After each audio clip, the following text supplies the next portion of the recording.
Hi everyone, my name is Amber, welcome back to my channel. Today I'm going to be talking about the most disappointing thrillers I have read recently. I don't think this video really needs an introduction because it's pretty obvious what I'm talking about. I'm a huge thriller fan. I read a lot of thrillers throughout the year, and because I read so many, that does mean that I come across quite a few duds, and I wanted to tell you which ones probably aren't worth your time, which ones you might like if you're in the mood for a specific taste, but they're all ones that I was very excited to read and then ended up really not liking. So the first one I want to talk about is one that came out in, I think, December last year, at least in the US, and that is The Wives. So this one I thought was going to be about a man who has a bunch of secret wives and they all get together and possibly try to kill him or something, but none of that really happened. It was very disappointing. The take on mental illness as well was kind of interesting, let's say. I think I ended up giving this 3 stars, although in hindsight it's probably worth 2. It's really not that good, and I didn't like the portrayal of polygamy. It was all very stereotypical, so I did not enjoy this one. Then we have a book by Shari Lapina,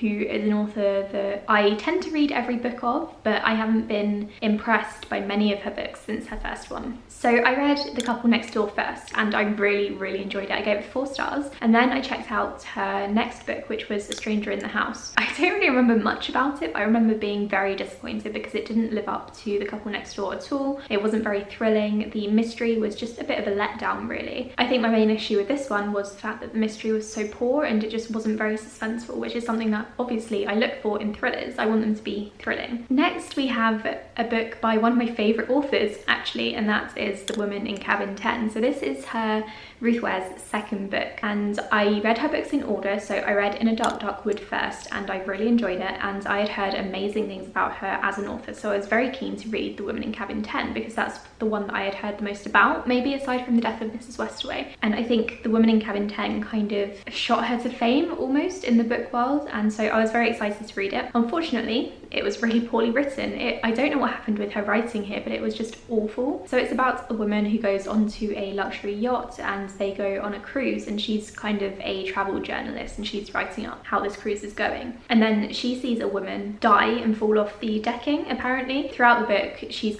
trying to figure out if that's actually the case or not, because apparently there is no woman in cabin 10, so she must have imagined it. So the premise sounds really good, but actually it's, like I said, not very well written. It was kind of a jumble of words on a page, and the run-on sentences and the fact that we were in the main character's head and trying to figure out things along with her, we kind of watched the cogs turning almost, and we saw her thought process go from one thing to another, and I just found it very jumbled and jarring, and I really didn't enjoy it. So this is definitely my least favourite Ruth Ware book. It's definitely her weakest, I think, and her other books are so much better, so please go and check those out instead of this one. Next we have The Family Upstairs by Lisa Jewell, which is one that I read in this year, I think, actually. This I thought was going to be about a creepy family who lived upstairs, and I guess it kind of is, but it didn't really live up to my expectations. It was very jumbled again, but not in the same way. It wasn't really the writing that was jumbled this time or the narration. It was more the book was going back and forth in time and also through different places. So one minute they were in London and one minute they were in France. I definitely didn't find it as creepy as I was expecting. It has kind of cult vibes, which were interesting, but I think I had to be in the mood for that, and I wasn't, because I just wasn't expecting it. So I didn't really like this book, and I still haven't checked anything out by Lisa Jewell, at least anything else. So I'm not sure if this is kind of a one-off, if this is her weakest book. Please let me know if you know in the comments below, because I would like to carry on reading her stuff, but I'm kind of put off by this book. Next I want to talk about a book by a very popular author, and that is The Chalkboard by CJ Tudor.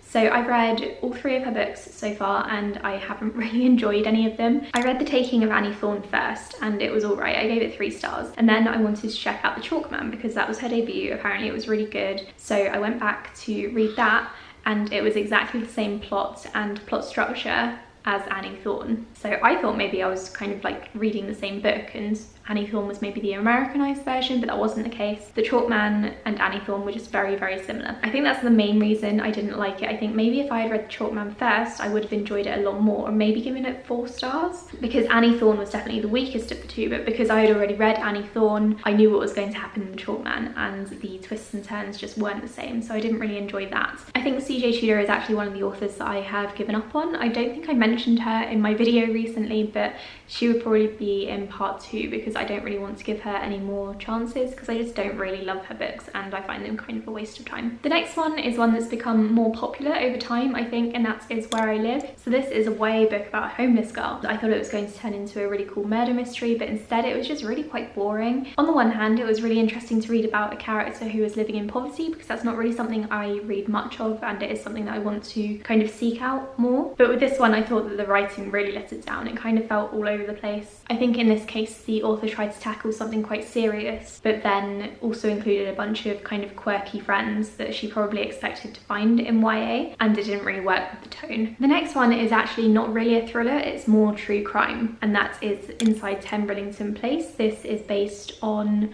or it tells the story of the murders that happened at Timlington Place back in the day, and I went into this one expecting some really good things because I had heard that the TV show was fantastic and I thought that this was going to be kind of in the same vein. I've actually got a review and discussion coming up about this book and the TV show. If you are interested, do subscribe. Stick around for that because I think it's going to be a lot of fun. I'm going to be talking about the case and describing all of that for you, as well as telling you about the adaptations. But the book itself was not great. I gave this one 2 stars. It's told from the point of view of one of the victims' brothers, and obviously he is quite biased. So I don't really think it's a very good book, introductory book for someone who's unfamiliar with the case in the first place. Maybe I would have liked it more if I had done my own research first and then gone into this book just for another perspective, but as it stands, as a standalone, it's just not a very good book. And finally, we have another popular book that I was really hyped to read, and that's why it's on this list, because I was so disappointed to finally get to it, and that is Final Girls by Riley Sager.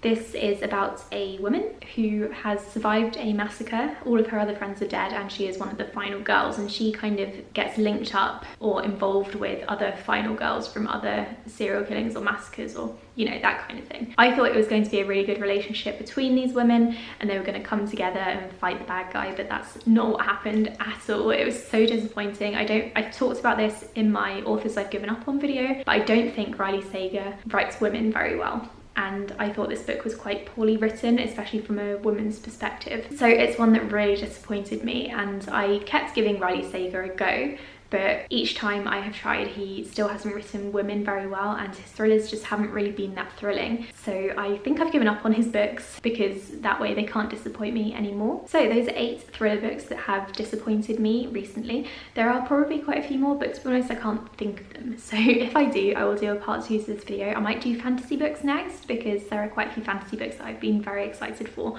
and they just haven't lived up to my expectations. So if you'd be interested in that, please let me know in the comments below so I know whether or not to record it. Thank you so much for watching this video. I'll speak to you all in the next one. Bye.